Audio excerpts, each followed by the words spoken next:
the name of Allah, the most gracious, most merciful. Welcome to another edition of Jock Brothers, Let Us Make Man. My name is Brother Ahmed. We'd like to welcome you all. Tonight, we are talking about mental health. One of our shows, you can go back and look at some of our YouTube shows prior to this. This is a topic that we have addressed a few times. And tonight, we're going to deal with it due to some of the events that have impacted our community, like the act of suicide and the rise of suicide. We felt the need to discuss mental health and mental health issues. We have invited some of our brilliant minds to address this topic. We also wanted to introduce a powerful documentary that can bring awareness to this very important topic. First, I have to introduce the Jock Brothers. So please welcome first my brother. He's a father, he's a mentor, he's a hard worker for the cause of truth. Please, with a warm Jock Brothers round of applause, welcome my brother, Brother Kawi Muhammad.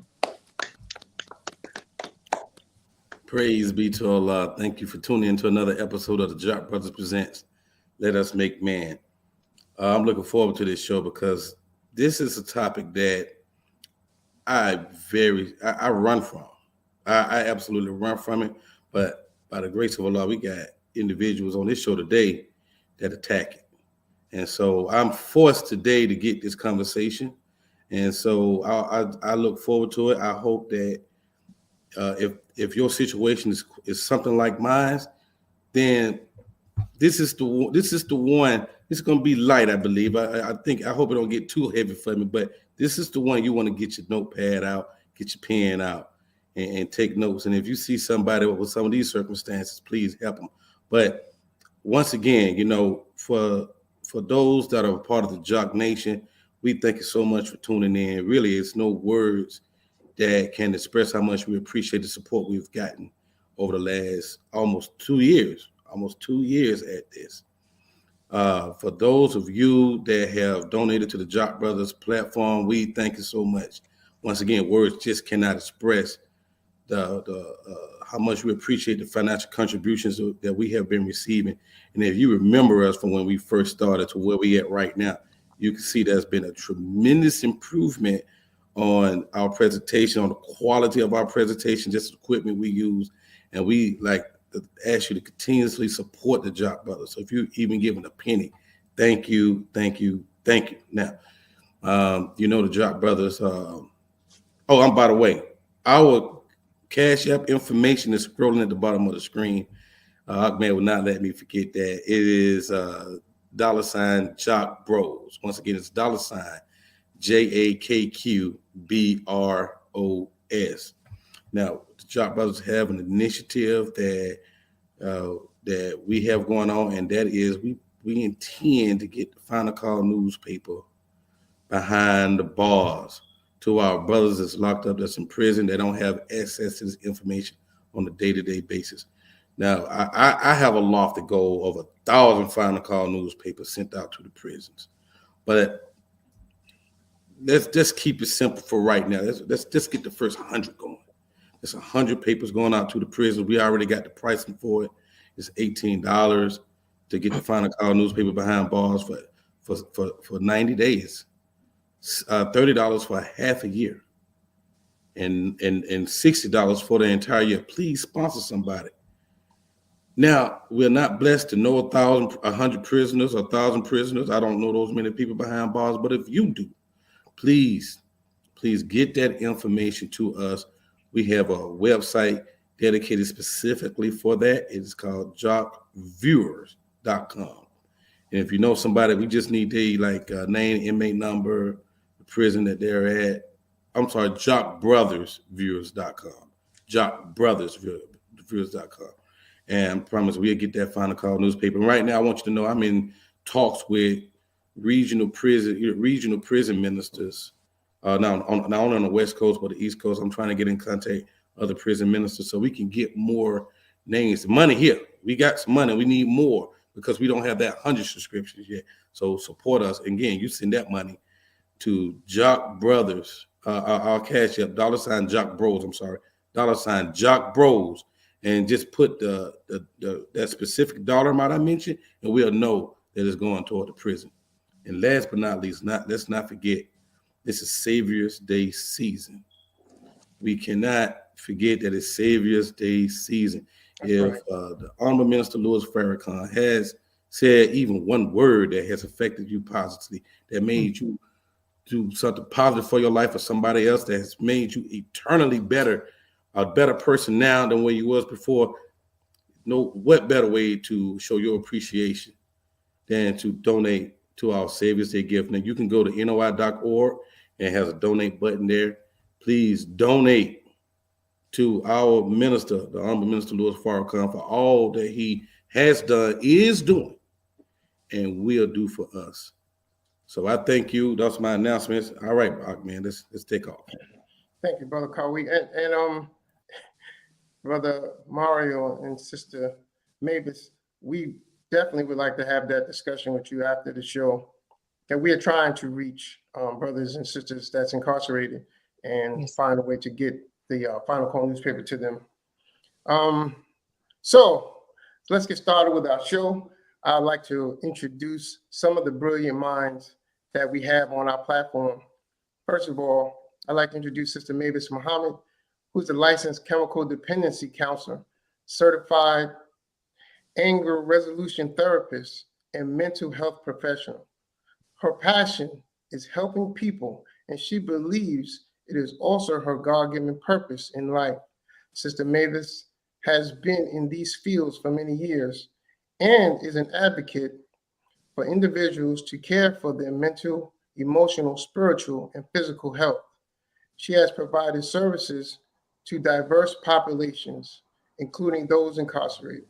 Please welcome to our Jock Brothers panel and platform, Sister Mavis Muhammad. Assalamu alaikum. Wa alaikum salam. Did you want to say something very briefly about your?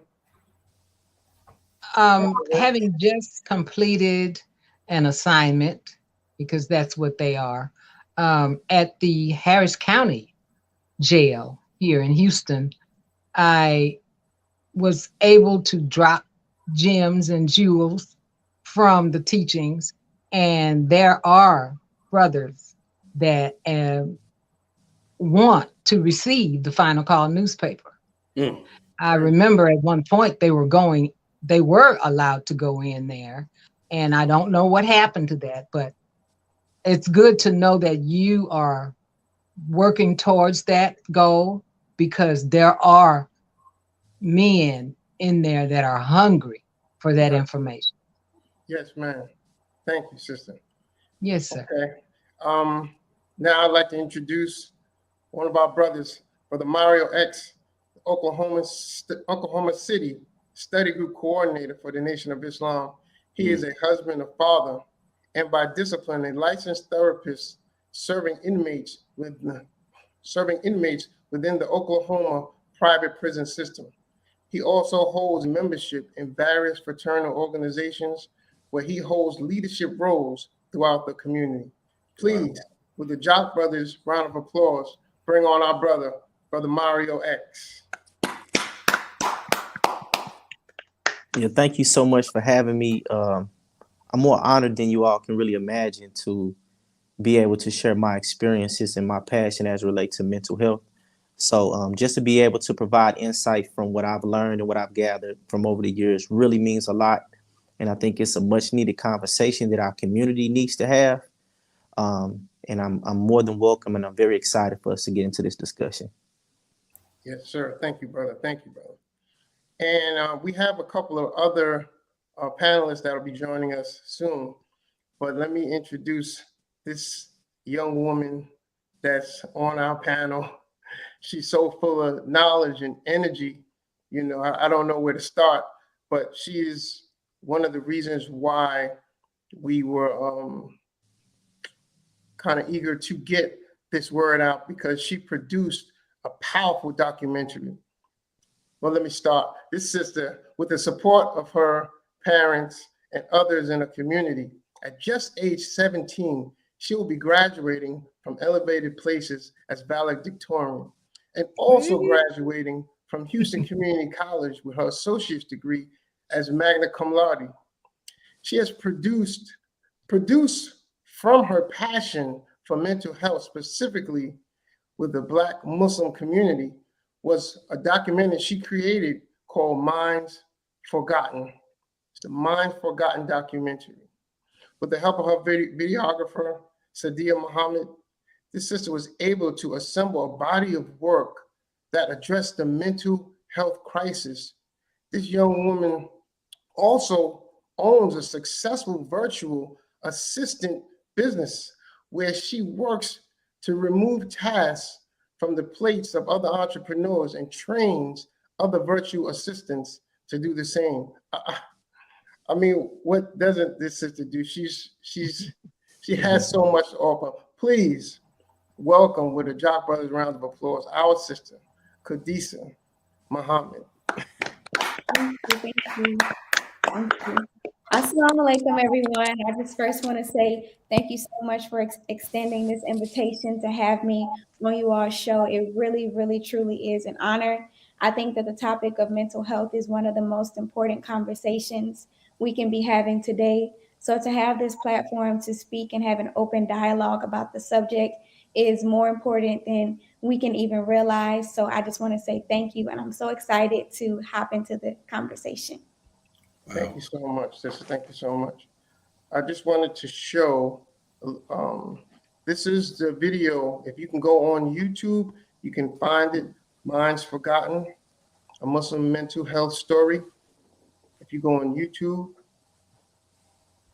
you can check this out. It's so impactful. It's a video, I mean, you should watch with your family, your friends,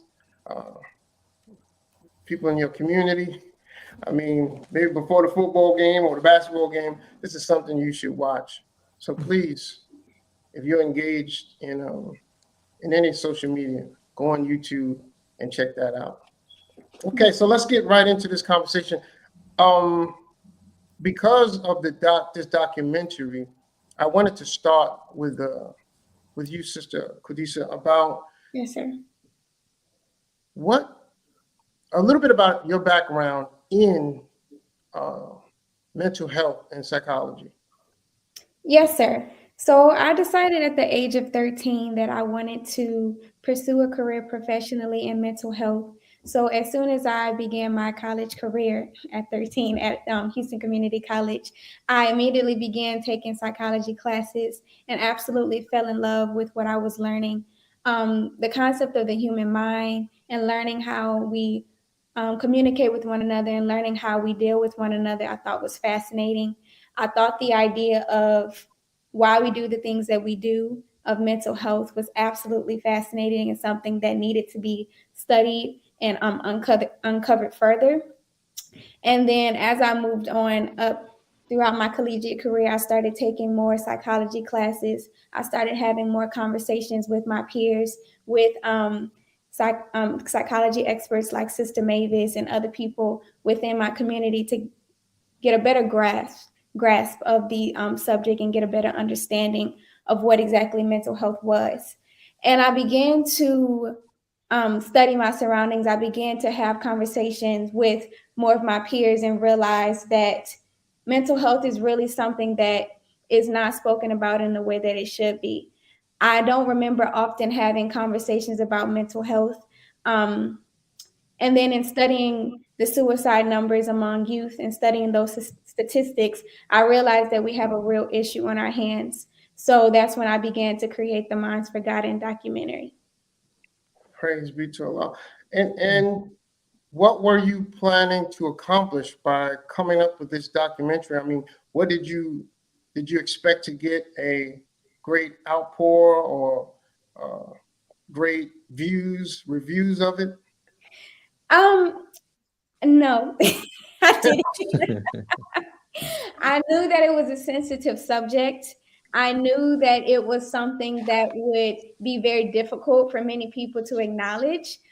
Even in asking people to be guests in the documentary, I could tell that the questions made them squirmish. I could tell that it was a difficult conversation for some of the guests to be having. So in knowing that, I figured that it would be difficult for the viewers as well. So I knew that people would share it, but I didn't know that it would go as far as it has. And I'm so, so grateful that it has gotten the viewership that it has so far.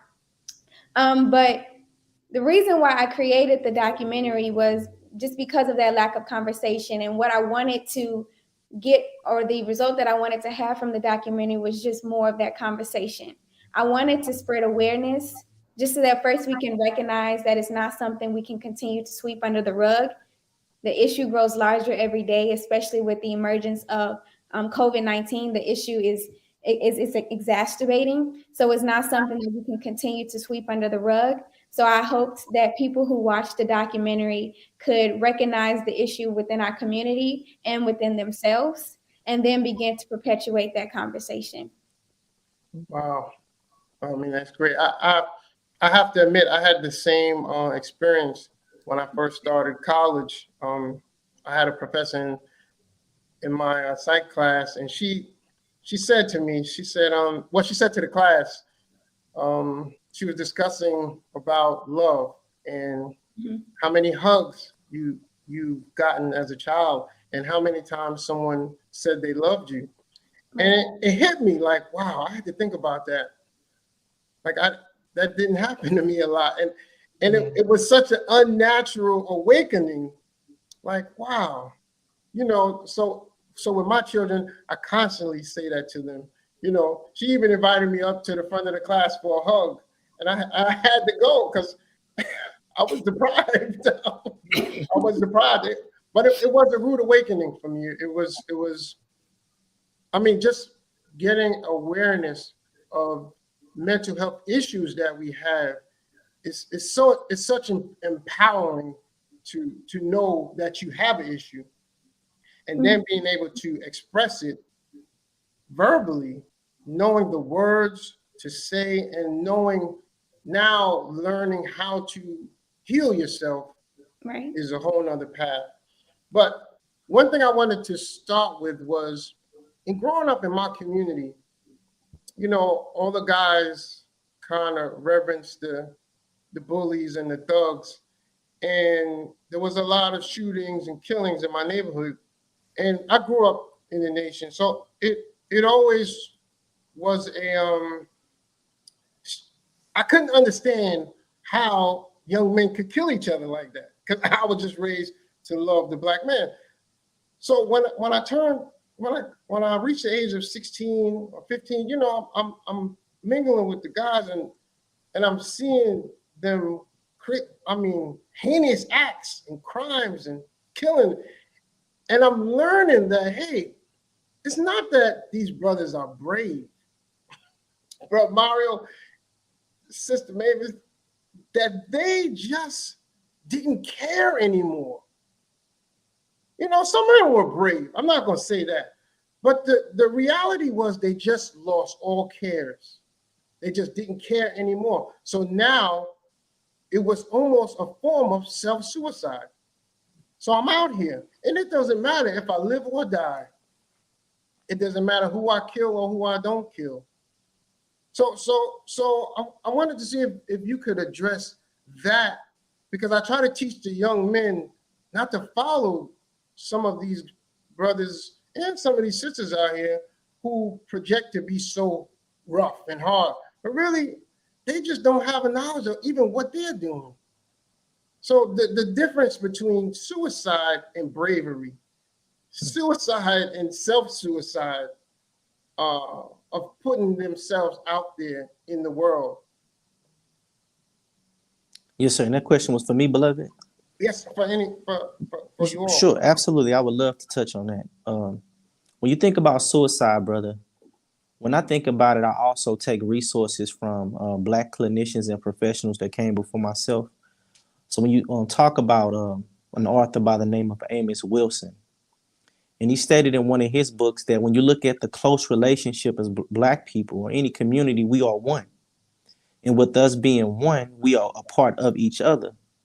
And so when you look at homicide, homicide is defined when someone kills someone else for an unjust manner. Suicide is when someone kills themselves. So if we're looking at it from a deeper or a spiritual context, when we even kill each other, we're killing ourselves. But when we kill ourselves as individuals, that's the intimate ending of life. But actually, the self-harm or the harm that we cause our community, that is actually suicide as well. Now, you spoke about something that brought something to mind. You talked about how you've seen men when they're in the streets and it almost seemed like they've lost their sense of consciousness. And I also tell a lot of my clients, it's possible not to meet somebody or see somebody on their best day. And a lot of times as a therapist, when I see clients, I don't always meet them on their best day. That's why they're seeking out help. And it's very brave for them to seek out help and to get help when it's beyond their control. And have experienced the gang life myself and being in the streets. It's a bittersweet thing because it's not always that you are looking for the intention to die. Is that you want the praise that comes along with living a reckless lifestyle, because it is praised. Right. And also some of us are trying to go out and be remembered for that thing that's praised. But when you look at any human being, when they wake up, nobody wakes up with the full intention that are in a healthy state of mind and say, today, I'm going to die. Let me do something to die. Usually persons are in a state of distress, whether it's financially, emotionally, the climate of the home. You spoke about hugs.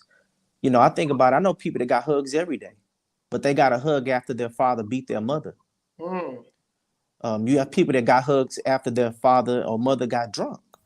And I think what's most important when we're looking at children or adults in home life and what's kind of brewing these type of acts, you have to look at climate. What is the climate of the home? The climate or the mind of the parents produce an atmosphere in the home.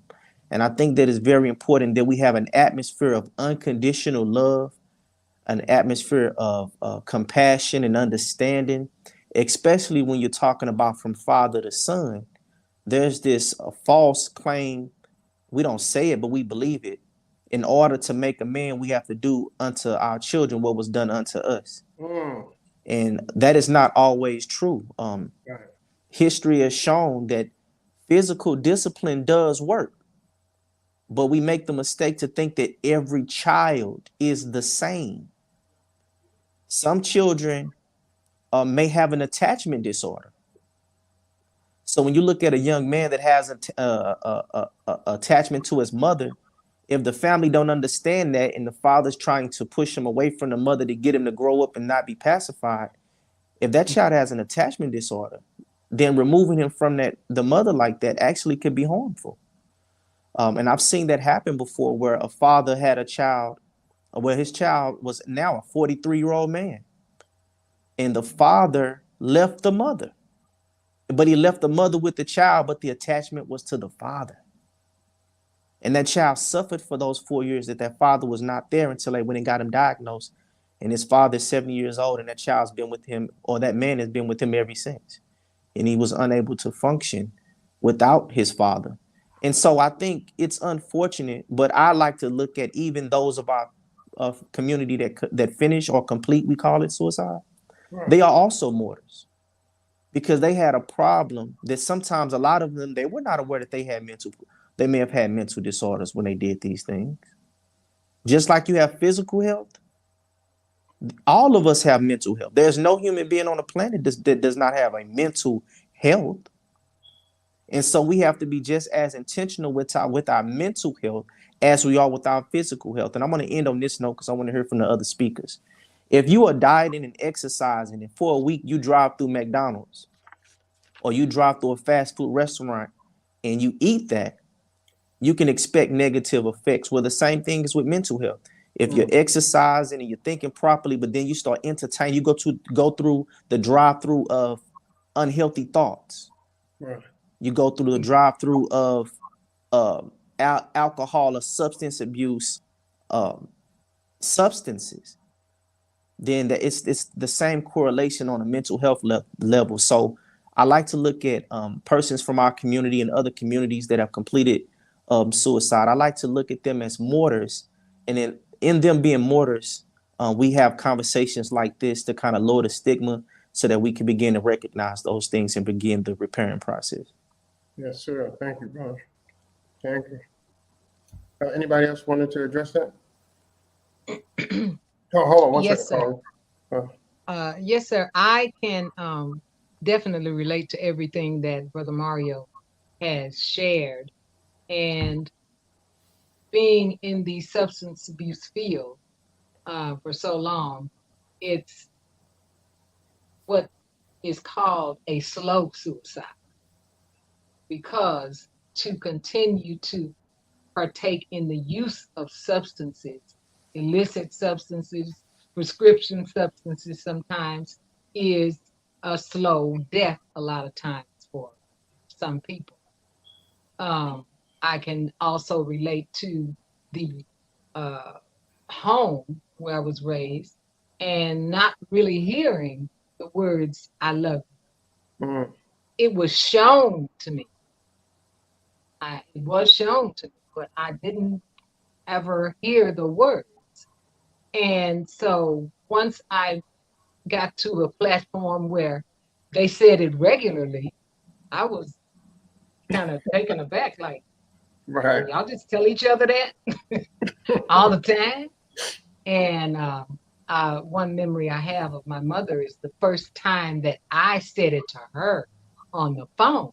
And you could hear the surprise in her voice. She went like, huh? I love you too. So it was, I won't tell you what age I was, but it was time, you know. And as this message is a timely message for now, it has needed to be one before now.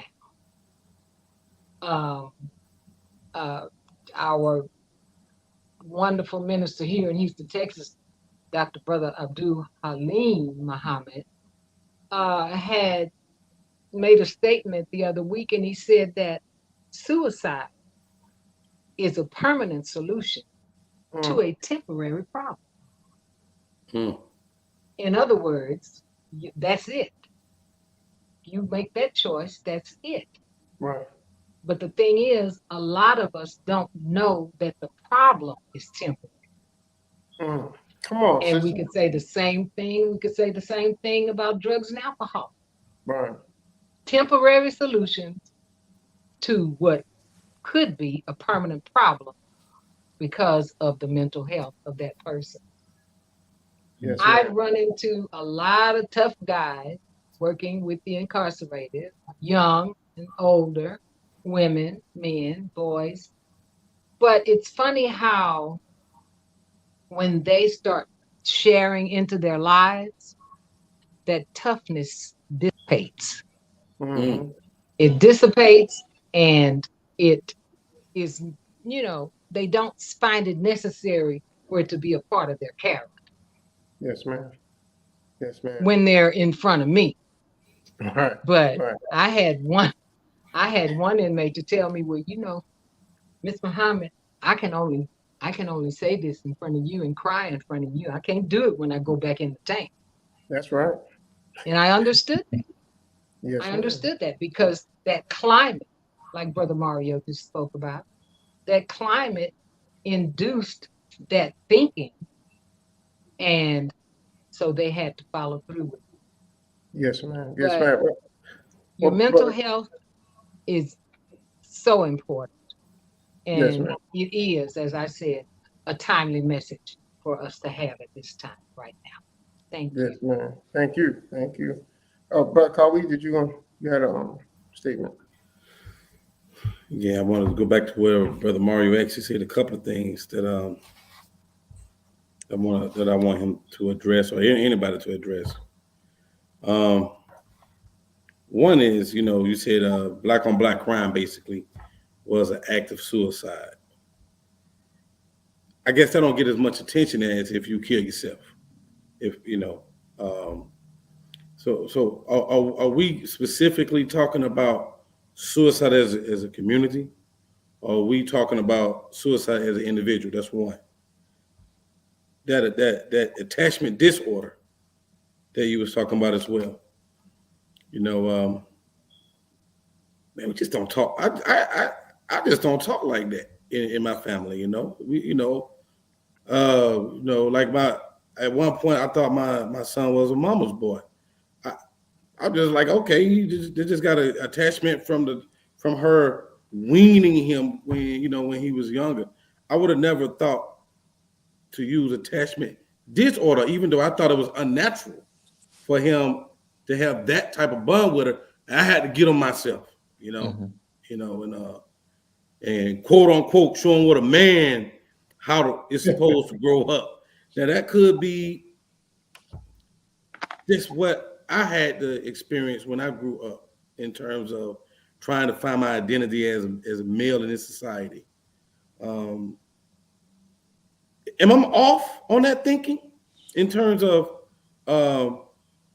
me thinking that relationship with his mother was a little too tight, or is it wrong to say that, oh man, that's a daddy's girl, man, that's an unnatural? Is it wrong to say that's a daddy's boy, he really loves his pops? I think that, you know what I'm saying? I think every father seeks to be admired by his son. That's a natural thing. You don't rarely hear a mother tell a daughter, "You're such a daddy's girl," in a negative light. But when it comes to us saying that you're a mama's boy, that's cultural. So what we do is we have to mature our defining of that.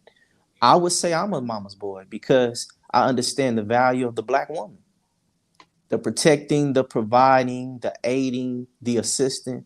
So I'm a mama's boy as well. I think that a lot of times it's a slippery slope when you don't have both forces under one roof. And so what happens is when a child needs direction from the father, the mother and father has to be on the same accord to say, okay, now that you got to go to your father for that, or ask your father for that. And so it's not a bad thing. Absolutely not. You also have to look at age. Now, if you got a 23-year-old son, that's called dependence. That's different. And so what usually happens, even in a lot of cultures, when a young man reaches a certain age, the mother redirects him to the father because now a certain step of maturity, responsibility handling has to be nurtured in him. So I think you also have to look at age as well, right, on that question, beloved. But no, it's not a bad thing. We want to be admired by our children, and we want to be able to teach them. But for that, for those young children, the love of a mother is so comforting that I understand why children or young men particularly go to their mothers, because sometimes those of us that are fathers, we're working a lot. Right. We're conducting business a lot. So a lot of times when we get home, we're not as soft or we're not as compassionate as we need to be. And so we just have to educate ourselves a little bit on how to properly handle and address certain things. Like, for example, if a father come home and his son is on the phone at 4:00 in the morning and got school tomorrow, we usually give him the phone. You got to get up in the morning, right? Not saying that that's not a bad approach. It just depends on your child in the home. But what if the dad came in and said, "Hey, what's going on, son? You all right?"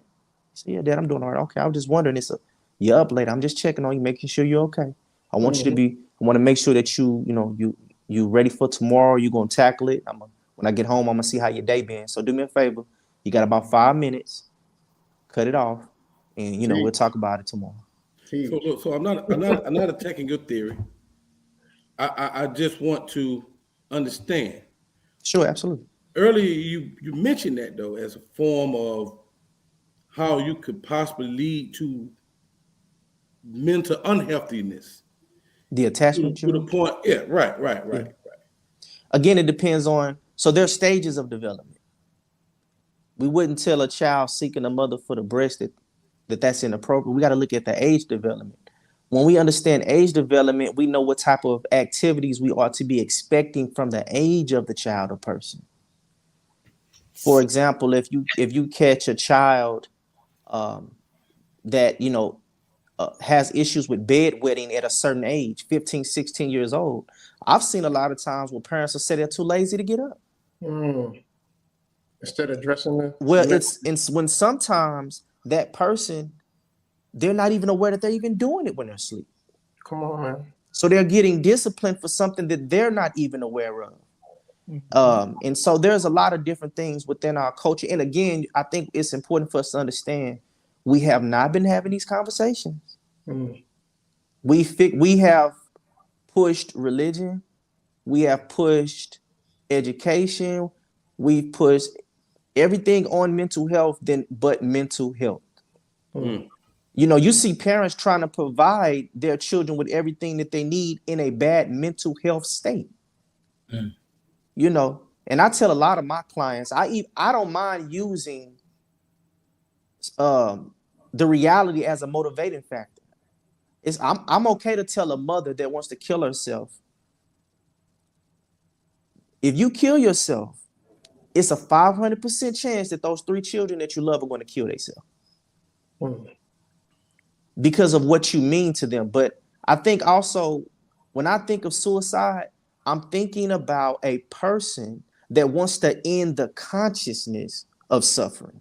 They want to end the conscious experience of suffering. Right. You see? That day-to-day life. But they have to be educated that when they end the consciousness of that experience, they transfer it to those who they love. They have to deal with it. Sister Khadijah, I wanted to address something, peer pressure. And, because someone asked me, well, if one of your friends was talking about committing suicide, would you tell your parents? Would you tell their parents? And I'm like, I don't know if I would, because I don't know how their parents may react to it. They might get in trouble. I know a few parents whose children have had a bad experience with drugs in our community, a few of them. And each one of them isolated their children. It wasn't even the fact that we're going to deal with the situation. It was they isolated their children. And I'm watching it happen continuously. So I'm thinking, well, would their friends speak on that experience? Would that peer pressure affect their other friends and peers in the community? So how do you feel about some of those peer pressures? How do you handle it?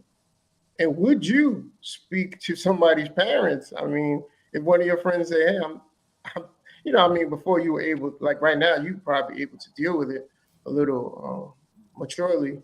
But at a time when somebody could say that, and it's like, hey, do I actually tell?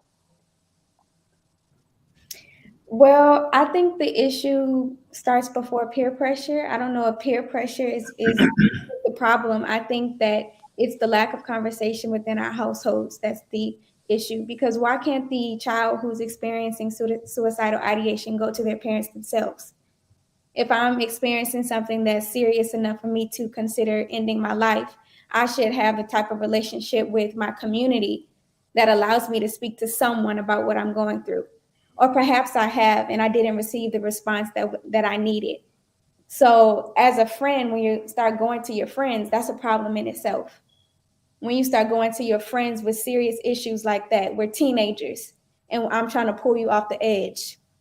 At 15, 16 years old, trying to pull my friend off the edge. That's a problem.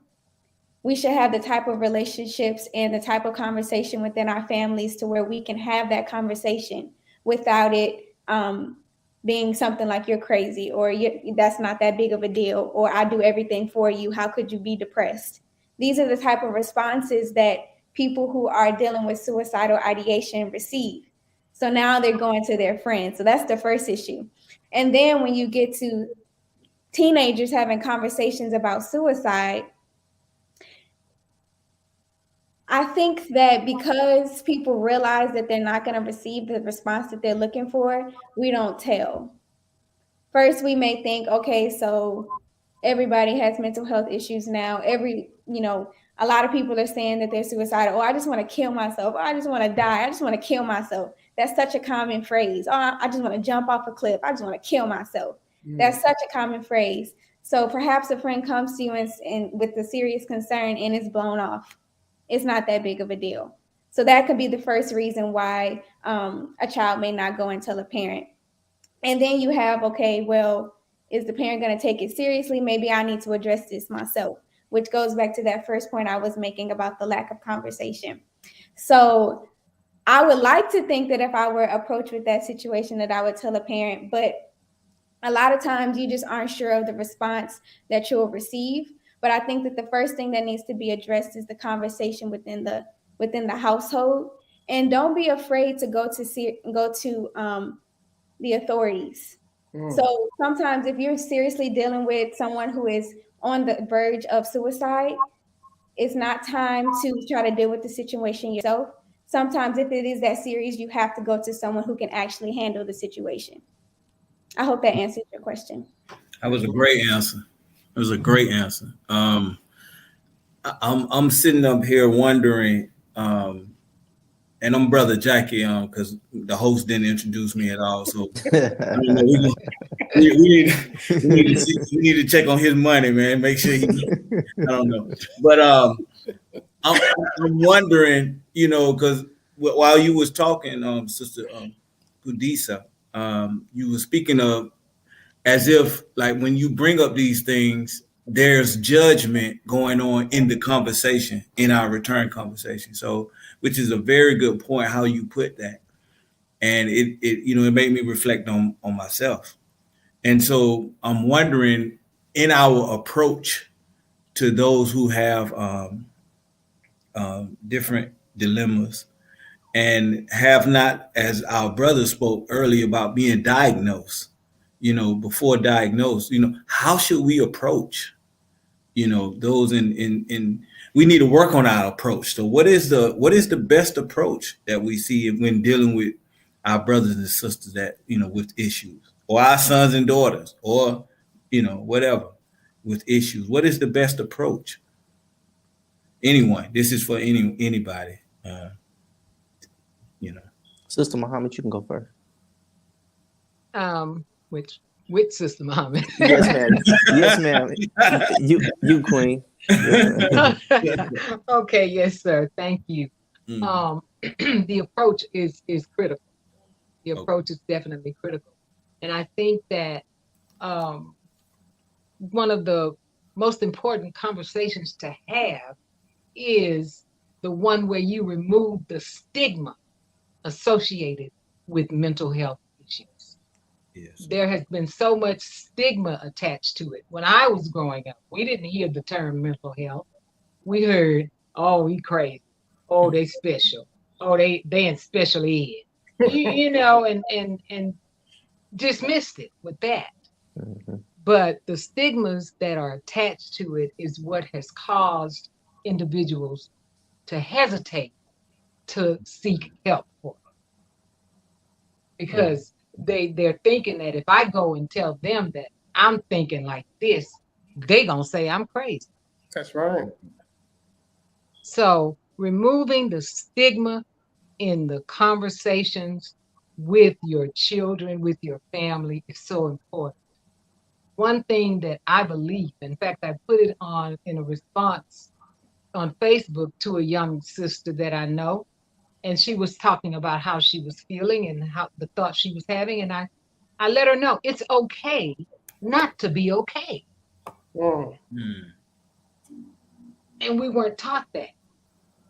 It's like you got to be okay, period. But it's okay not to be okay. And the more a person can settle into that type of thinking, the more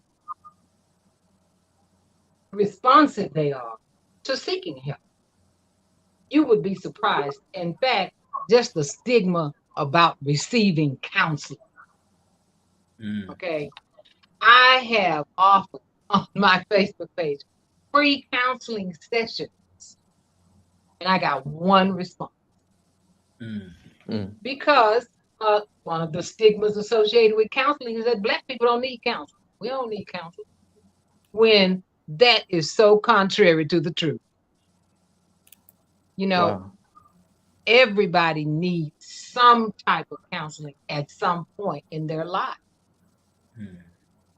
That's my belief, and including myself. I am Exactly. more than grateful for the when I was able to receive it and that I was receptive to it. But because of the culture, which was talked about earlier, that has been instilled in us as a people, we hesitate. We think we worry more about what people gonna think about us than we worry about taking care of ourselves. Our mental health, physical, emotional, spiritual health. It all goes together. It's in a package. It's called a mind-body connection. Yes, ma'am. Praise be Because to Allah. it's all connected. Yeah. And when one suffers, it 9 times out of 10 will affect the other. Yes, I love what you said. It's okay not to be okay. That was so great, and everybody needs to hear that. I just wanted to introduce joining us right now, Sister Ayana Molina. She's a licensed professional counselor, mental health therapist, and the founder of True Love Movement LLC. The mission of True Love Movement to support the rehumanization of Black people specifically.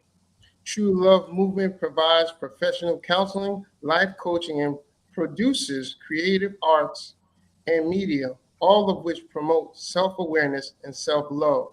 I'd like to bring her on, and everybody can assist me with bringing her on with a Jock Brothers and Jock family round of applause. Sister Ayana Molina. Thank you so much. Thank you, and please forgive my lateness. But I am here, and thank you for having me at such an important discussion like this. Yes, Yes, thank ma'am. you, thank you for joining us. And because I didn't mention, we like to thank brother and welcome brother Jackie Muhammad for joining us. Oh, Go ahead, Muhammad. praise God. Okay. I would say, Brother Ahmad, better late than never, right? Yeah. Absolutely. I was having mental disorders That's over what I was getting ready to say. Right. I'm gonna get it right. If I didn't deal with that just now, Yeah. it would have cycled into something. Yeah. Yes, sir. It would have caused an episode. But brother Mario, you gave a good example of how we can come in and find out children or son on the phone, which that was a great example. Very good. So I'm wondering, just in our conversation, should we be working on different tactics on how to deal with things that maybe we don't like? I mean, just for you to give that example out of your mind was rich. Do you practice responses?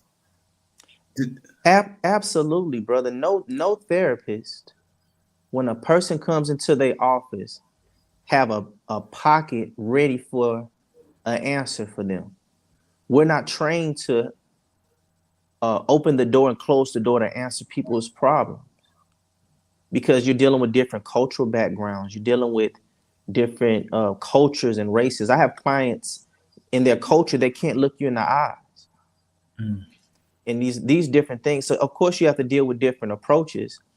And this is something that I want to encourage a lot of the believers and the community at large that's listening. If you study the Nation of Islam and Master Farad Muhammad, when you study what he did exactly what we're talking about. He said the duty of the civilized man. Mm-hmm. You have to cultivate and civilize the uncivilized. Uncivilized means a person has lost the proper way of living. So when I tell a lot of people, like even when a person commits suicide, when you really think about it, is that they have a temporary narrow pattern of thinking that has the end goal of ending suffering. So I think it's important that we teach people how to engage in effective problem solving. And you don't have to have a degree to do that. A lot of people get counseling per se. And the first thing and I tell the brothers and sisters at the mosque this all the time. I thank Allah that my face doesn't look like what I've been through. Because if you have a still face, Right. you look like a person shouldn't open up to you. And when you look at, and to be honest, looking at the condition of Black people in America alone, if we are comfortable living like we live under the powers that be in this world right now, all of us got a problem. Right. We all have a problem, brother. Some of us have good coping skills, some of us didn't. To be honest with you, when we joined the Nation of Islam, we knew we had a psychological problem. Come on now. That's why we came, because Right. we knew we had a problem, brother. When we got there, the minister gave he is the best counselor. That's why in the scripture they call him wonderful counselor. Compassion, understanding, these type of things, this nurturing, this supreme feminine quality of birthing and giving. And I think that all of our whoever's doing our processing classes, we should get them certified as life coaches. So they can teach the people how to live, Right. how to make decisions, how to evaluate outcomes. When I deal with the men in prison, and it's so hard tugging, but sometimes I've learned to keep my empathy to myself. What I mean by that is I am not going to empathize with you to the point that it handicaps you from addressing that you need to grow up. Come on, man. And sometimes even when you're dealing with a person that's going through a situation, sometimes it's best for you to just sit back, monitor them to know when the red flag is waved, where you have to seek out help, and let them solve that thing. Because when they learn to solve problems of their own, their esteem goes up a little bit. And I've met a lot of clients. The first thing they say, man, what should I do? I said this on another. What have you already tried? So what a counselor does, or what we should do, is we should help the believers, help the community to know how to effectively solve problems, to understand that life comes with its ups and its downs. We in the Quran, it says that we're going to be tried on what we say we believe. That ain't just in religion. Right. That's in relationships. You love this woman, here comes a trial. Come on, man. You love those children, Come on, here man. comes a trial. You You love living in this neighborhood, here comes a trial. So when we look into the Quran, now that we know that mental health, you can't separate that from spiritual health. When you got supreme wisdom like we do, or when you have truth like Islam like we do in others, you just can get to a safe place faster than somebody that don't. Right. And so I think that it's, we have to, I'm practicing even in my own home, supreme compassion. Yes, sir. Let me flip this another way, because we look at suicide as something that someone's having a problem. But now don't get me wrong, I love my father, and Sister Mavis, you're not writing this down. Don't write this down.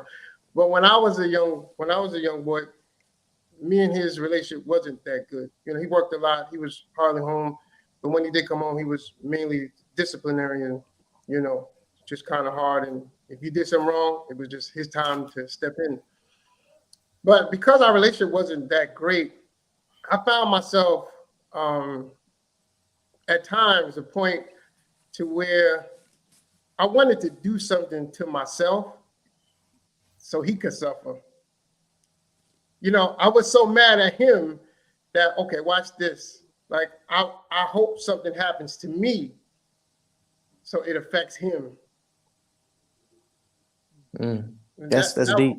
That was a whole nother side of the suicide, Let me ask you a question, brother. Did you ever carry out that act? Brother, this is on the air, brother. This is being recorded. Well, the reason I'm asking, brother, is, and I use this as a means of sometimes taking the titles off to kind of help us to normalize or humanize our parents. Well, I did. To tell you the truth, I did. What I did was I ventured into the streets. Right. And you know, without looking back, well, nobody cares, so he don't care, I don't care. I'm gonna get out here with these guys, and if something happened to me, it's on him. You know, let him feel it, let him cry. I'm not worrying about it no more. You know, so I kind of just, you know, that was my act of. Absolutely, and I did the same, brother. I think as a summation of that, for me, I wanted to, when I did it, it wasn't for me to end my life so he could suffer, but I wanted to make myself out of a man without his assistance. And I think that's a lot of times what a lot of young brothers do. I'm going to go and become something or do something, and when you come back to me, you're not going to know who I am. Yeah, you're not going to be able to. I had a part of that in me too. Yes, sir. You know, because he was always he was one of them fathers where everything you did was kind of wrong. You know, let me do it because you don't know what you're doing. Or you're not going to do it right. You know what? I'm going to go do my own thing. Yeah. And I think, brother, you know, a lot of it's a cultural thing. It's something that went along with us. I'm gonna give the context of this real quick. Most of our parents, you know, in the early part of, you know, in generations before, all we can say about them is that they worked a lot. They worked a lot. We don't never say, did they like the job? Did they love the job? Did the job provide them with the resources that they need to make their family comfortable? If you look at that, 90% of the time, they did not like their jobs. They were suffering when they went to work. And what happens when they get home and there's disorder, there's no peace in the house, so he's irritated that he's been gone all day and there's dysfunction. And that's why I love the MGT, because she knows that when that brother leaves and he got that suit on, he's out there trying to make sure that the world is better. And when he comes home, she creates an atmosphere to ease his mind. And that's why I absolutely love it. Now, I didn't grow up with my father necessarily in the home, but one thing I can say that my father did, he was not in the home, but he was a friend. And I tell people this all the time. I needed a parent to a certain age. And then when I reached a certain age, I needed a friend. Man. Come on, man. You know, and so me and my mother, we're like best friends.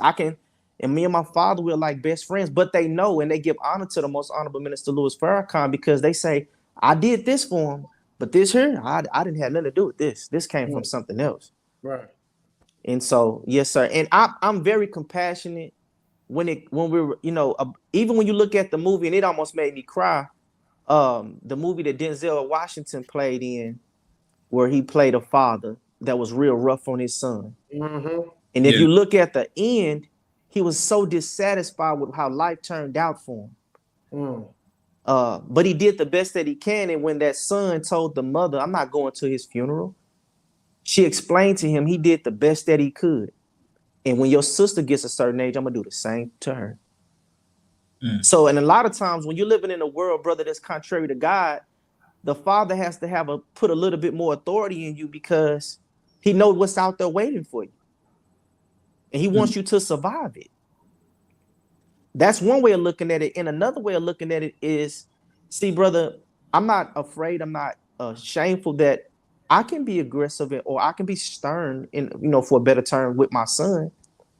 But that's not a bad thing. But you just have to balance it. Where's the compassion?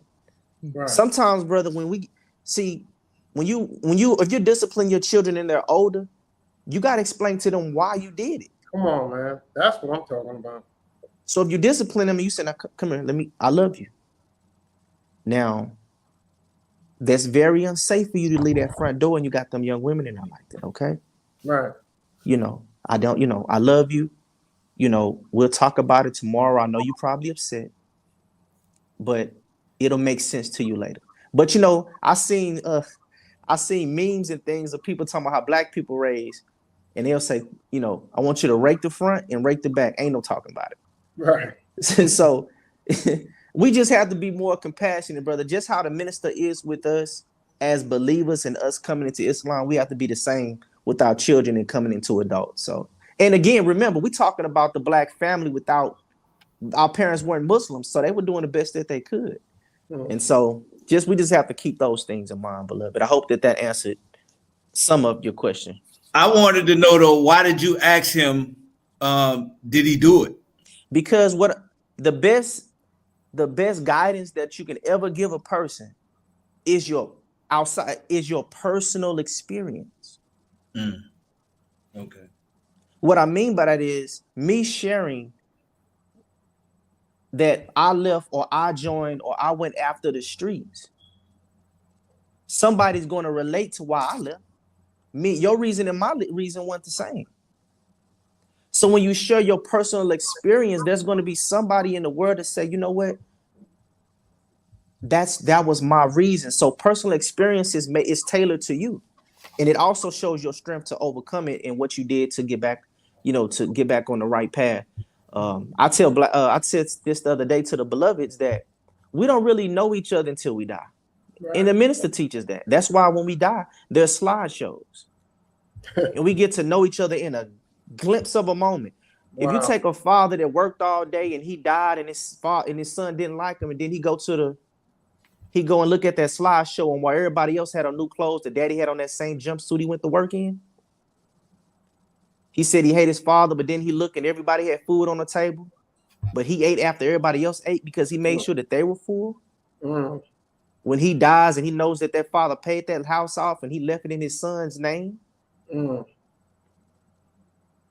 Yeah. So it's more to what they say is more to than what it seems to the eye. Yes, in a lot of cases. I had a question about, or did anybody else want to comment on that? I had a question about the sexuality and sexual agenda that's being pushed on the youth now. Where that and social media is causing such confusion and pushing even not just the youth, but hey, even adults, when they're looking at all these different lifestyles, and then some people are just always happy and like everybody's rich, and some of the viewers become depressed because they want to live that lifestyle, and it drives them to depression. So social media and sexual gender, that whole arena, how is that affecting our people in our community? Get in there, Miss Yana. Jump on that one.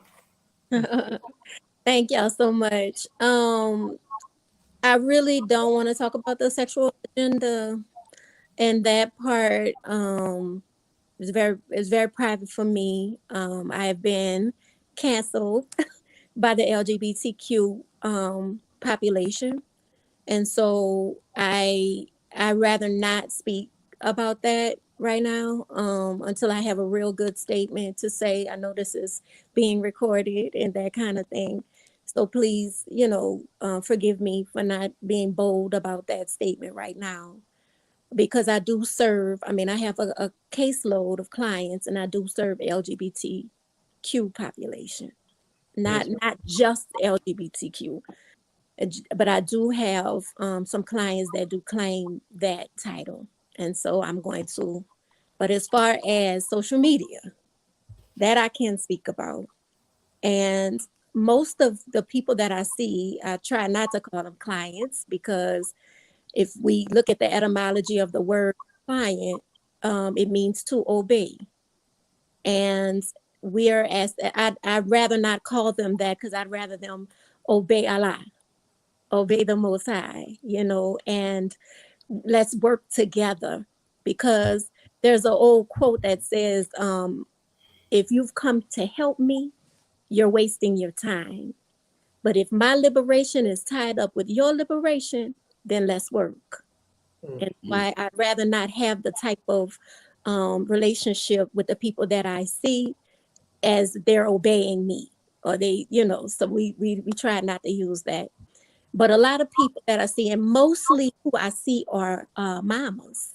They are women with children, and Black women, my sisters, as I call them. And a lot of them come to me with not only depression, but anxiety related to what they see on social media. And what we don't realize as a people is that social media is in charge. You know, we think that what we seeing is real, and what they're showing us is real, and it is not real. I have to really remind my sisters, it is not real. For one, people on there are only showing you what they want you to see.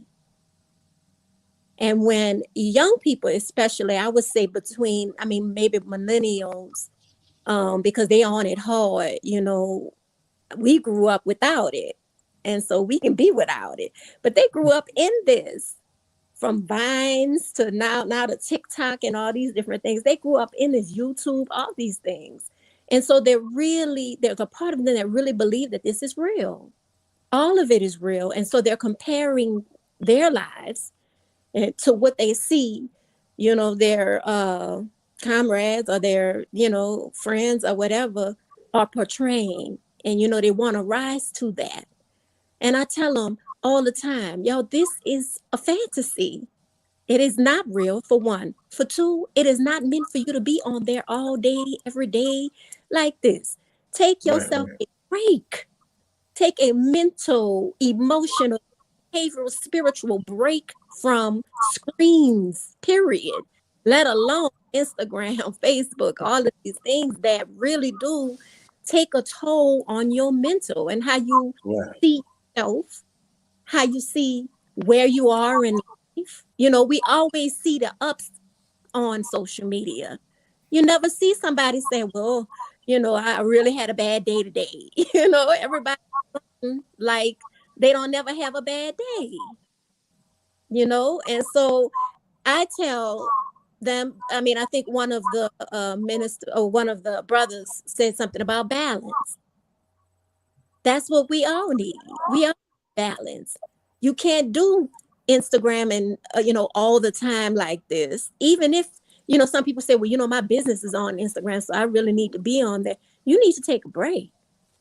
You need to get outside. You need to get in the sunlight. You need to drink some water. You need to stretch. You need to breathe. Go ahead. You know, and so this is the type of work that I do. Just really, you know, standard care for yourself, caring for your brain, caring for your body, caring for your own heart, and thinking about those things. So, I'm willing, you know, to engage in a conversation about the sexual agenda. You know, I just want to put that in, but you know, I'm willing to like pass that question on to another member of the panel tonight. Thank you, sister. I want to touch it really quick. I'm not going to take too long. I honor and admire your carefulness on that topic. That just shows integrity. And anytime us as mental health professionals, when you're dealing with someone that's in front of you, your job is not to assess what you feel is right or wrong in that person's life. Your job is to meet them where they are with the goals that they give you or present to you that they want to work on. And that is the most important aspect that you can do. Now you can say, okay, they say, well, I want to work on this. And you say, wow, this is beautiful. And sometimes I use visuals so that they can see it. Like, okay, let's write out, this is what you want. Okay.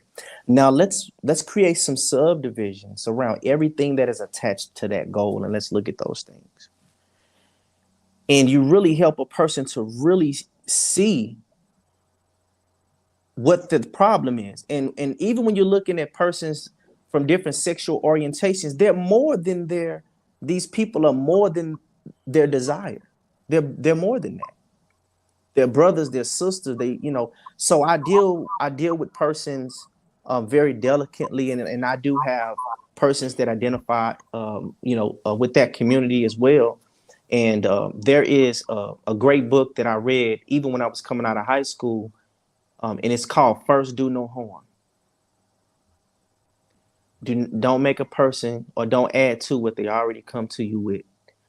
Because you got to know that God's in the works of everybody's life. And sometimes God don't assign you to answer all the questions. You handle one part, and then God will deliver them to somebody else that'll handle the next part. Oh, that's good. That's rich. So I have a question. Are there any, so since we're dealing with, I guess individuals that's probably on the brink of suicide, is there any clear-cut signs that we should look out for that could tip us off to, okay, this person needs some help? In addition to the norm, is there anything clear-cut? Because I really want to know, especially when it comes to teens. Risky behaviors for me is always going to be number one. Risky behavior, okay. Risky behaviors is always going to be one of the main ones. Give me an example of risky behavior. What you talking about? Well, like the sister said, some people they don't know it. Man, most people that are suicidal, they don't even know it. You know, when you think about it, people that complete suicide, they were sincere. A lot of times they didn't recognize it. I've had experiences where, you know, depending on what's going on in someone's life, they'll have, you know, very risky behavior as it relates to sex or gang violence. And so for me, risky behavior, especially when you're dealing with African-American men, is always going to be one. You know, because like I said, for us, death is glorified. I remember and this is another one of those personal experiences that we can learn from, when that movie with 50 Cent came out, Get Rich or Die Trying. Our people, some of us have that as our life slogan now. We're going to get rich or die trying. But I remember when he said that he was shot 9 times, and he would go on to these radio stations and people would just be admired that he lived through it. And he was on the brink of death until he got that record deal. And he was real. Some young brothers I know said, man, I want to get shot. I want to be able to come back like that. And some of them did go, but they didn't come back like that. And so I think that's why it's important that the content that we put out as it relates to the portrayal of what it's like. You know, even when you look at movies, when somebody gets shot in a movie, a lot of times it looks like it don't even hurt. So there's a psychological desensitizing that happens when it comes to death with Black people in general. You know, that notion that, you know, we feel no pain is totally to the contrary. And so I look for risky behaviors. And when you're dealing with Black people, we're always trying to cope. That's why in our community, you see a lot of co-occurring. You know, drugs or substance abuse is always not too far away when you're dealing with persons that you know, that are dealing with certain things. They're going to smoke it away. That's why the CBD thing is, I'm not saying that, you know, there may not have been some type of benefits to that plant, but once it hit the market and people can make money from it, you don't need, you know, you could say this is for anxiety, but it's all a money thing. So I look for risky behaviors, brother. That's the first indication for me with the population that I'm dealing with men that are in prison and things like that. So I'll yield. And you know, brother, I see isolation. When someone's late. Isolate meaning they are disconnecting with people they would normally be connected with, and they are moving themselves out of these connections into just being alone. We don't realize about depression. We don't really understand it, I don't think, as a people. We don't understand the signs of it. And you're right, brother, we don't understand when we are depressed. And depression, we have to be very careful with it.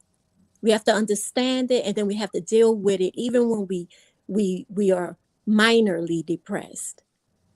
right? Because it will just, sadness and grief is one thing, right? That's a normal human thing.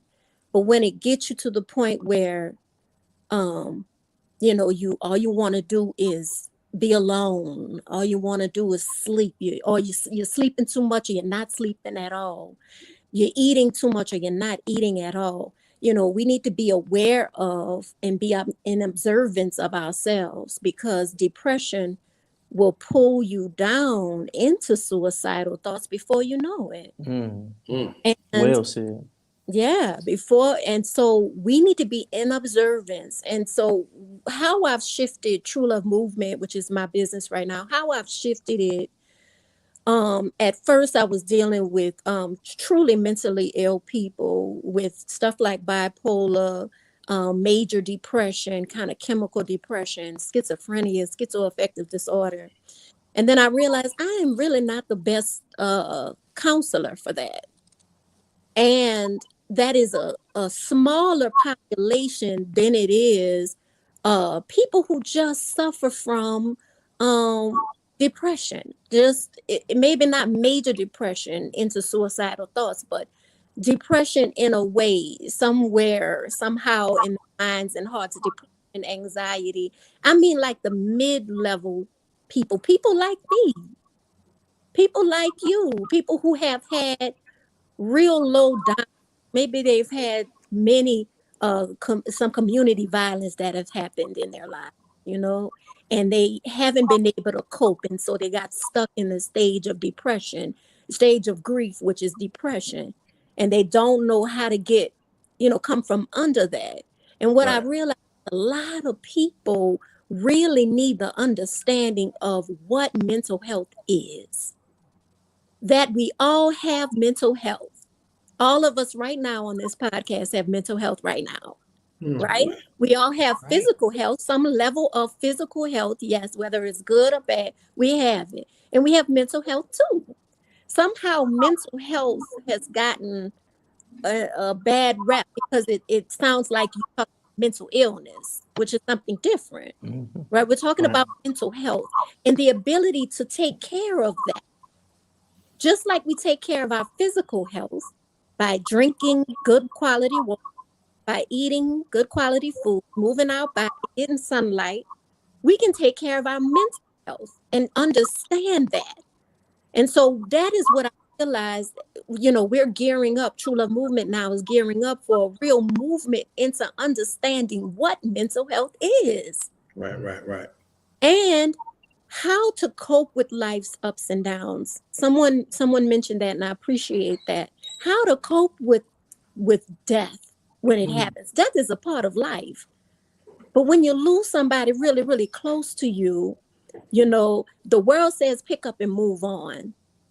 And then we keep going, and then another down happens. Maybe we, something like the pandemic happens, quote unquote pandemic happens, right? And so it's one thing on top of another, and before we know it, we're depressed. Before you know it, and you may, and so that's what I realized, is that suicide is a very serious thing, and that's another. We are not really understanding too. Like if somebody say, I really hurt myself, or I really want to die, we tell them, oh, you'll be all right. Or just let me make you something good to eat. You'll be okay. Or go pray about it or whatever. That is a big indicator if somebody tells you they do not want to live anymore. We should take that seriously. Very seriously. So how do you deal with that if you get that? Well, I have to say, and this is just me, that this is what type of speaker I am. I'm very vulnerable and I talk about it. So my son, during the pandemic, we still in the pandemic though, but after we get into the pandemic, his grandfather died from COVID. And he was very close to his grandfather. His grandfather was his BFF. He loved him. And so here I am, a counselor, raising my children and trying to understand how to take care of their mental health. And my son called me and told me, Mama, I want to kill myself. And so immediately, I'm so glad he trusted me. Well, really, he trusted a friend. He told his friend, and his friend told him, "You have to tell somebody." So he told me. And so I understood it as he was grieving. I understood that. But I asked him, I said, "Baby, do you know what you're saying to me?" He said, "Yes." I said, "Do you know that you can't undo that? That if you die, you're gone?" And he said, "Yes." I asked him, "How? How do you want to hurt yourself?" And he had a plan on how He he had a wanted plan. Wow. a plan. And so, as a counselor, we are taught there are levels to suicidal thoughts. That's right. And when someone, especially a minor child, he was 15 at the time, has a plan, we take that very seriously, very seriously. So as a family, we made a decision to send him to the hospital. And listen, y'all, that was very difficult for me. But because, he had already been in therapy since his grandfather had passed away. And I asked them we don't want any medication. But going to the hospital, there's a hospital in my city at that time. The only place I send any of the people that are suicidal or in a crisis. And they're the best that I've seen.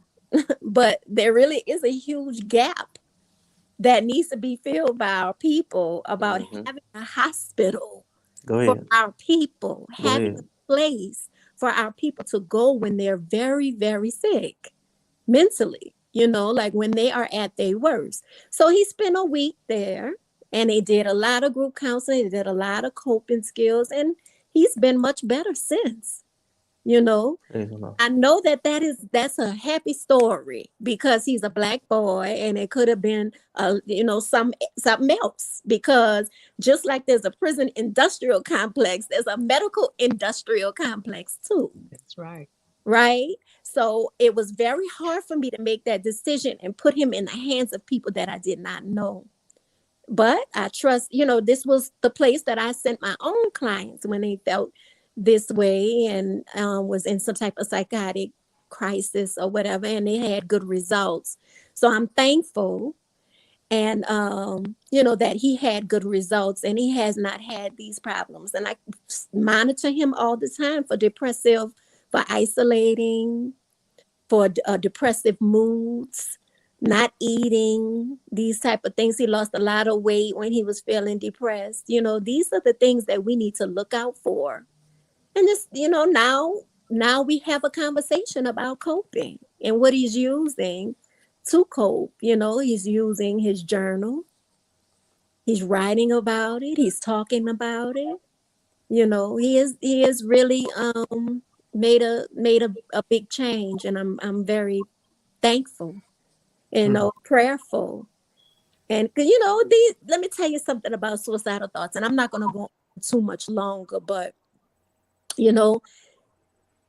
it's almost normal. And I don't want to say that where you have a plan and you plan Russian roulette, or actually have these type of activities, like you're doing risky things and all that. I'm not talking about that, but I'm talking about, dang man, life is hard. Yeah. And sometimes I wish I wasn't here for it.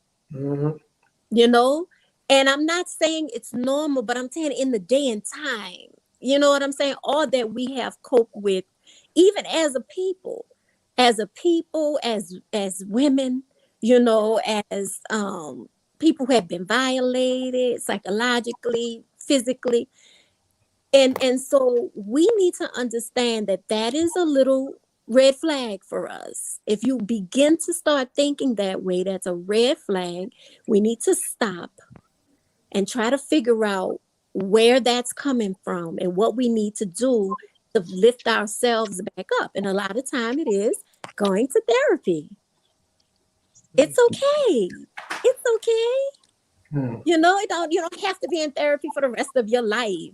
Your therapist is bound to confidentiality. It's not, the therapist is not going to tell everybody your business. Your therapist is not all trying to be all in your business. Right. You know, your therapist is a helping professional. You don't go into this field just because you want to get rich. Right. This ain't no rich people field. This is hard work. This is a hard work field. Right. You know, and so I am a big advocate of counseling. Right. Absolutely. So am I. So am I. Yes, ma'am. You got something you want to say, Khadijah? Well, one thing that really stuck out to me was when you were speaking about depression. I think we have the tendency. Is there an echo? Is that me? Everybody put their phone on mute except for her. Okay, I think we have kind of a tendency to equate sadness with depression. Depression is an actual medical illness, and that you release hormone. I'm no psychologist, I'm no therapist, so when I'm speaking, this is not me giving medical advice, but depression is a medical illness. So you release hormones that actually impact your body, which is why Sister Ayana was speaking about the isolation, wanting to be alone, not eating, sleeping too much or not sleeping enough.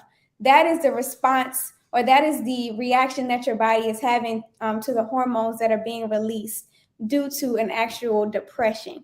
It is an actual medical disorder. So it's not the same as sadness, which is why I would love for us as a community to stop saying things like, I want to kill myself, or I just want to die, or I just been so depressed lately, because it's not the same thing. And it's actually very offensive to people who are actually going through something as serious as depression.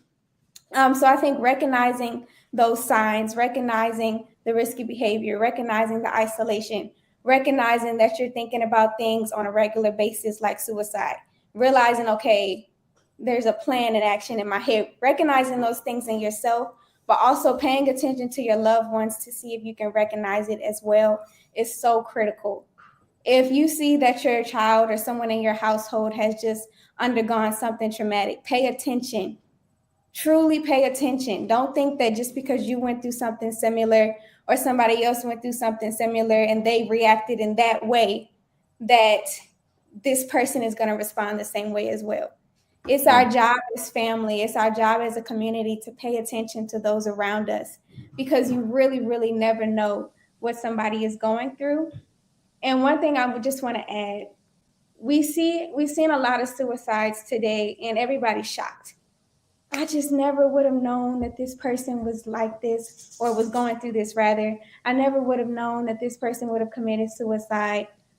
But at a certain point, we have to stop being shocked and open our eyes, because it's a pattern. It's a pattern. So when you see people around you, pay attention. That's just really what I want to leave here. It's just really pay attention, open your eyes. Of course, you're not going to be able to see every single sign, but a lot of times it's there. We just have to stop sweeping it under the rug. And as a family, as a community, one thing that I want to point out is what Sister Ayana was speaking about, the fact that her son was comfortable enough to speak to her. A lot of children are not. So what if he hadn't? What if it had just ended in the hands of his friend? What would have happened? So it's critical that we start having the conversations. It's not a joke. It's not a plaything. It's not something to laugh about. Oh, she's so crazy. It's not a joke anymore. It never has been. We have to start getting serious about mental health in our families now, right. Because don't be shocked. Stop being shocked when somebody has hurt themselves or committed suicide.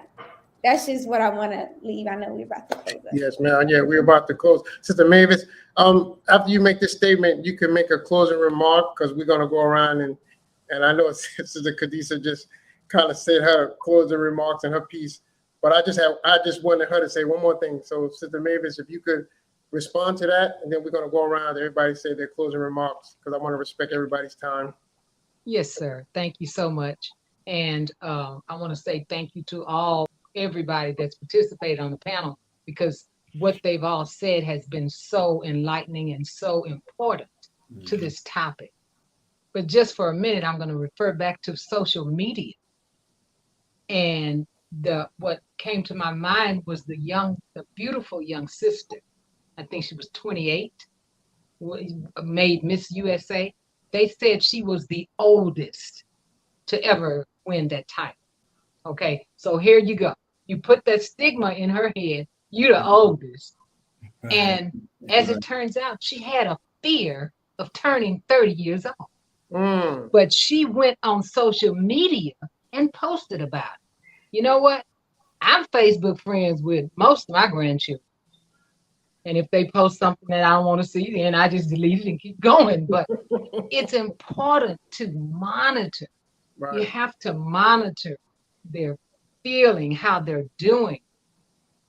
I lost my mother in October of last year. And as a family, what we created was a family text feed. And we check in with one another. We check on one another. We say, how are you doing? I put updates. I'm transparent about my health. And I put updates about my health and ask them, how is your health? How have you been? How are your children? You know, it's just about checking in and having that communication that Khadijah stressed is so critical, because there's more than one way of communicating. It doesn't all have to be verbal. And if you want to use Facebook to communicate, I don't have a problem. I navigate my way through it as best I can. Yes, ma'am. And not being shocked. You see, that beautiful sister's mother came out and said that her daughter had been dealing with depression. Well, Sister Ayana just spoke to us about. So the question that came up for me as a therapist and counselor was, well, did you ever go and take her to get some help for her mental health? And that will never be answered, because, you know, the sister plunged from the top. I mean, she had what a lot of Black girls dream of having: winning a beauty contest, being beautiful, living in New York, but that did not fulfill the need she had to dispel a fear of getting older. So many people don't know what a blessing it is. Well, I'm here to tell them, it is a blessing to still be here. Sister Kenya, on the other Sunday lecture, she said something about sharing this special occasion with you. And she said the special occasion is that Allah blessed you to open your eyes this morning. That's right. That you're alive. That is the most special occasion in my life today. Everything else has to get in line. Yes, ma'am. Because after that, you know, what else is there? But social media is a way of monitoring, you know, and trust me, they don't have to consent for you to be their friend. Sometimes they do, but sometimes they don't. So just put their name in there, check out their page, and you know, you'll be surprised at what you would find. And if her page had been monitored, that may have been avoided. However, what a law allows, you know, we about. Yes, ma'am. But I just want to thank you again for the invitation to be a participant in this podcast. And I have thoroughly enjoyed everything that everyone has said. I want to thank Sister Khadijah for making me a part of her documentary. That was an honor and a privilege. And I'm so proud of her. Praise be to Allah. Yes. We're going to go around and everybody going to get their closing remarks. I know you kind of gave your Sister Khadijah, but I just wanted to ask you one more thing before you close. Are you becoming the go-to person for your friends and family? And how do you unload if people are coming to you like that? Because, you know, when you're young, your circle is, when you start getting older, everybody's out having 9 to 5s. It's a whole nother story. But when you're young, your friends and family there's a lot of them. So now that you have this skill, are they making you the go-to person? And how do you unload Um, I wouldn't say that I'm the go-to person. I think that there have been more conversations happening around me, I've noticed. And when someone is ready to get serious, they'll say, "Oh, well, we need to do this in the community. We need to do that in the community." They like to involve me, which I'm so honored. And I think that that was one of the major goals of the documentary, is to start having those conversations and for people to be more aware. So the fact that that is happening, and the fact that they are inviting me to things like this and to different community organizations, is honestly an honor. And I'm so excited to see how we're going to continue to grow as a community, just even in those little small ways. But I think that I've always had a very close and open relationship with friends and family, to where we can have open conversation, and it's only growing more. But I think that it's an equal exchange. So having people in your life who are open to speak about their struggles, just as you can speak about yours, is important. So I know who I can go to within my group and within my community to speak about certain things. And I think that there are people around me who know that they can come to me as well. So just having that open exchange and just being comfortable being vulnerable around each other, I think is important. Thank you, sister. Sister Diana. Yes. All right. Thank you so much for asking me to be a part of this. And I'm always going to say yes when it's time to talk about mental health, because I'm very passionate. And what I would just say to anybody who is listening, try to really understand your own mental health and where you are, because teaching by example, that piece of is so big, leading by example, how we care for ourselves and our minds and our brains, how we understand that what we eat, what we drink, what we watch, what we intake really matters to our mental health, and that's what I'm on right now. That's the movement I'm on, is just having people take care and understand their own mental health and teach by example.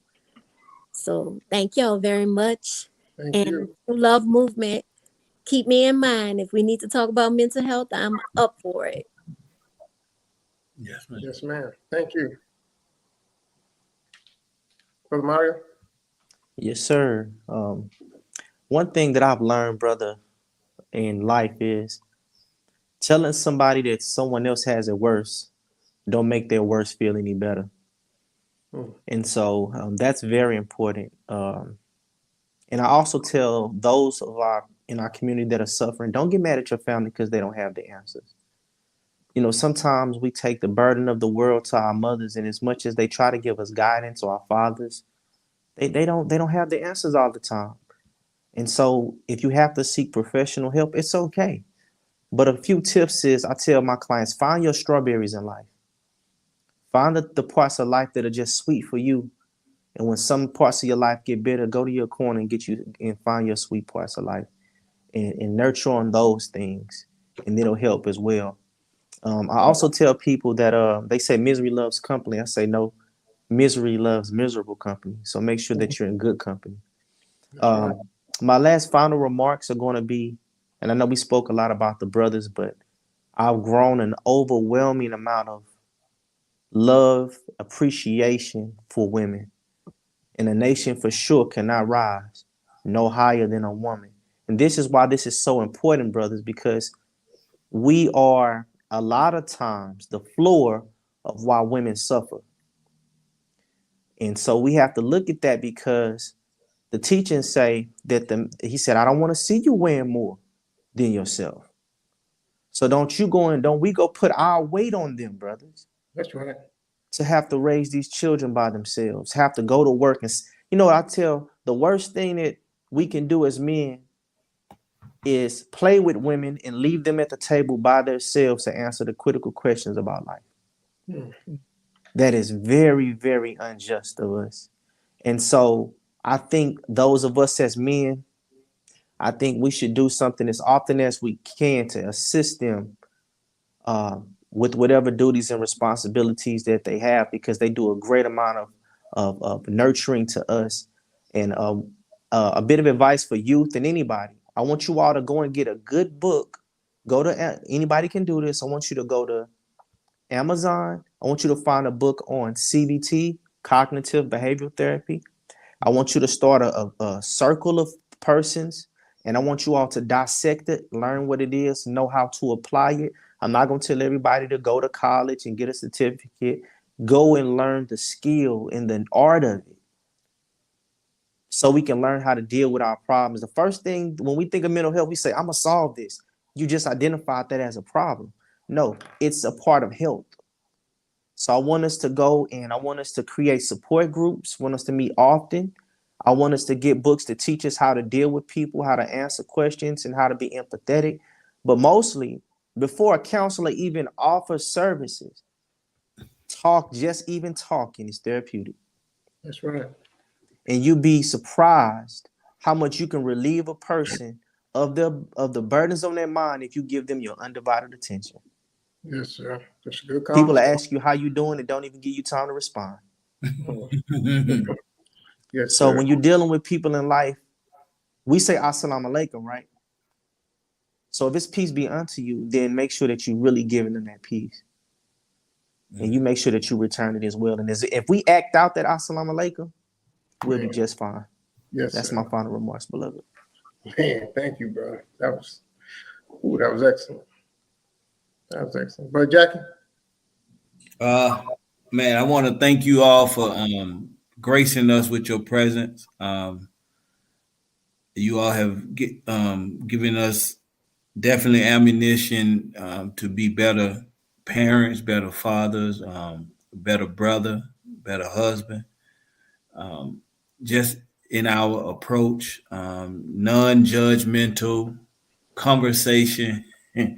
And I appreciate your openness, especially you, Sister Ayana, when you let us know what you did with your son. That was very good. That was I appreciate your openness. So we definitely need to pay attention more to what's going on in our own atmosphere, environment, before we even look outside. So thank you all for coming on, sharing your wisdom, sharing different points, different tactics, different skills.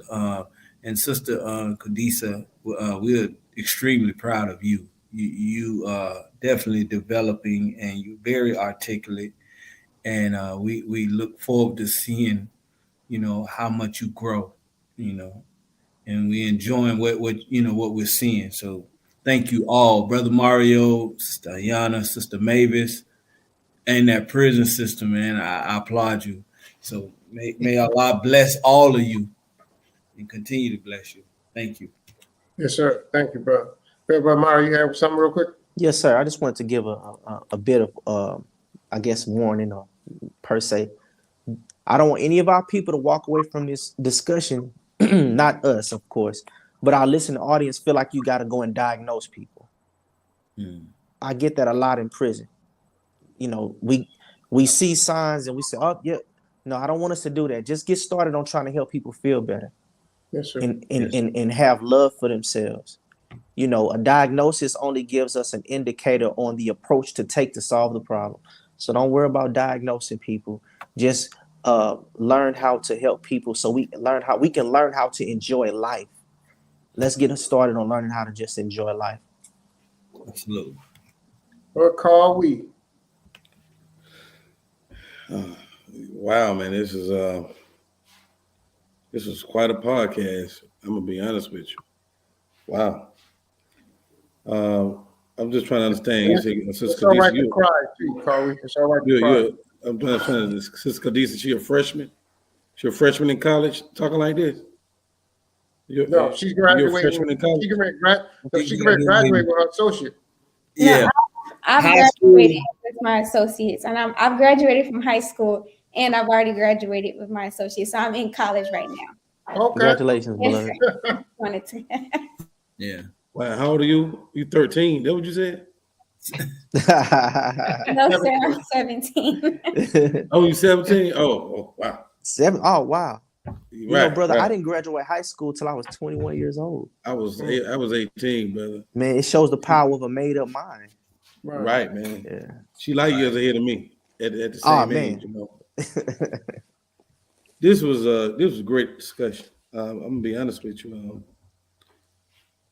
I got a couple of questions answered. I still have a few more, but what I got answered, definitely a great starting point when it comes to me trying to just build that relationship with the youth in my life and even adults. That was some great advice, Brother Mo. Don't be over here trying. I'm not going to try to play doctor because I was ready to play doctor, brother. I'm gonna be honest with you. That was a very timely statement. I just need to just build relationships and Sister Yana, I like the line of questioning you asked your son. He was so blessed to have you, you know, at that moment because of you knowing how to deal with those situations.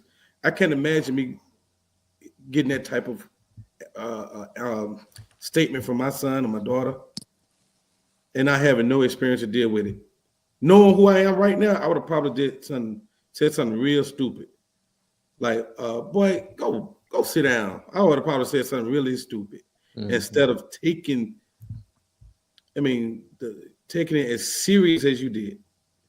And because of this show, and it's no way in the world I'm gonna let a statement like that get by me without diagnosing it. And so, in the wisdom that you exude, Sister Mavis, I mean, you didn't say a lot, but when you did speak, oh man, yeah, it's like I got to watch the show again because it was. I mean, I got the surface information that you dished out. I didn't really the depth of your information. I got to watch it again because impeccable. Yeah, it was over my head, but it was on my level, but it was over my head. That makes sense. So this was a beautiful show. Man, we just got to do this again. We just got to. I don't know what lives we may save, but I tell you what, we won't get the chance to save them lives if we don't keep putting this information out. And that's what I commend you on, Sister Khadijah, so much so, because you're at least taking that step to at least putting the information out there. And you know, and Allah knows best where to lay his message, where to lay his inspiration. And he chose you. And again, Allah have once again proven that he's super wise. And this panel that Ahmed put together, man, I salute you, brother. This is great, beautiful panel. And so that's my final words. I wasn't trying to embellish. I was really sincerely giving out just due to those that deserve it. So I look forward to this show again. I promise you that. Thank you, family. Praise be to Allah. And I thank you all for joining on. Thank you all for accepting our invitations. I love you all and the professions that you're in. Is sometimes these panels are like such a breath of fresh air or a glimpse into paradise. When I think of paradise, I think of us speaking wise words to each other, thinking before we speak, and saying a good word to heal each other. And that's what this was. Anytime we have a mental health discussion, it's so healing to our minds and the body and the spirit. Man, I'm telling you, it's just, for me, it's like a glimpse into paradise. I wish we could make a movie about it. Yes, sir. Go ahead, Muhammad. Yes, sir. Could you imagine Black people just actually speaking to each other in healing words? And anyway, so thank you all for coming on. We're going to do this again, inshallah. I'm going to stay in contact with you all. We have so much work to do. Thank you for joining on and getting this word and this message out of love and peace. Thank you all. Good night. Good night to all our viewers. Good night, everyone. Peace and blessings. Assalamu alaikum. Wa alaikum salam.